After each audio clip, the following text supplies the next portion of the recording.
reigning kings of Europe.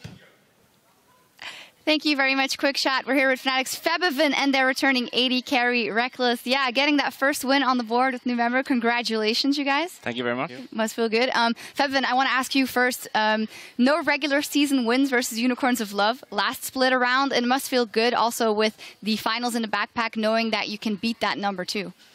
Yeah, after we played at MSI, we were so confident that we could play good in the split.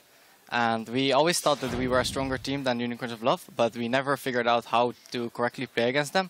But we finally figured it out, and I knew we were going to win this game.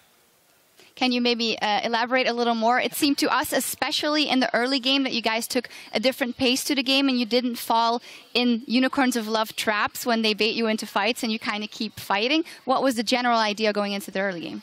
We knew we had the better picks for the late game, so I got the counter pick on mid lane, and I almost killed him. He had like 5 HP or something.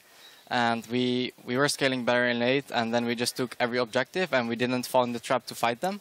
And then we just slowly got CS advantages, and then we got good team fights off.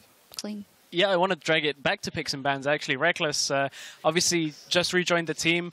Very confident pick and ban phase. You picked Ashe in the first rotation of picks and bans. Maybe you could help explain why the reworked Ashe is so strong right now.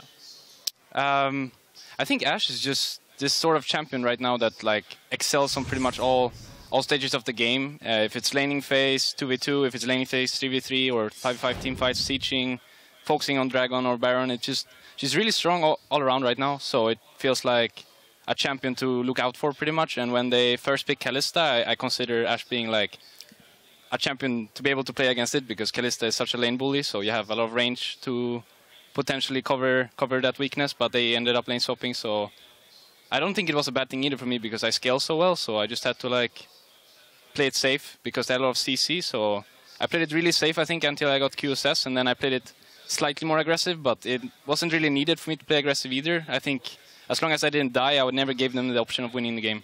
Yeah, and the start of the game was really interesting overall, the way we had the 4v0 basically, and then you guys managed to dive under the tower.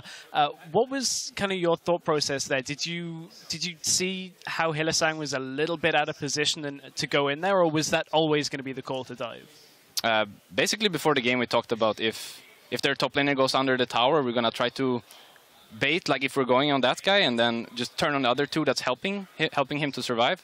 And I think Hylissang just made that mistake that he thought we would dive the others, and he was just out of position.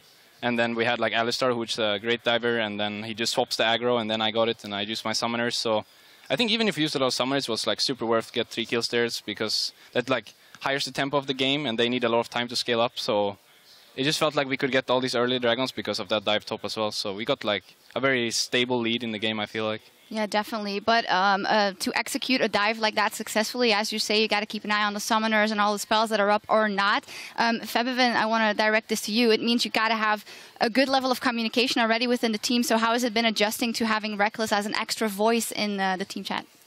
Actually, it's going really good with the communication, because I feel like Rekkles talks more than Steelback. So it's just an improvement. Mm-hmm. All right. Maybe one of the final questions for you, Rekkles.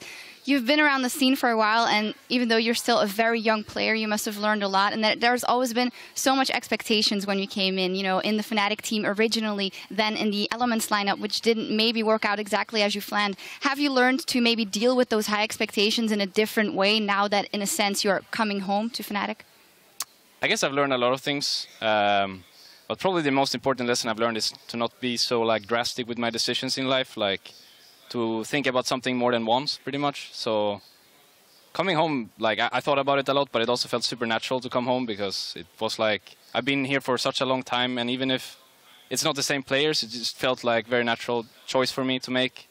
And unfortunately, things just didn't work out in Elements, and I don't have any grudges against anyone. I don't think they have against me either. It just didn't work out, and that's simply it. Pretty much. That is simply it, and it does look like you're coming home. The jersey looks great as always. Well, congratulations, you guys. First win for Fnatic here in the summer split. We need to take a short break, but when we return, the newest members of the LCS Origen will take to the stage versus Pepinero and Giants Gaming. Stay tuned.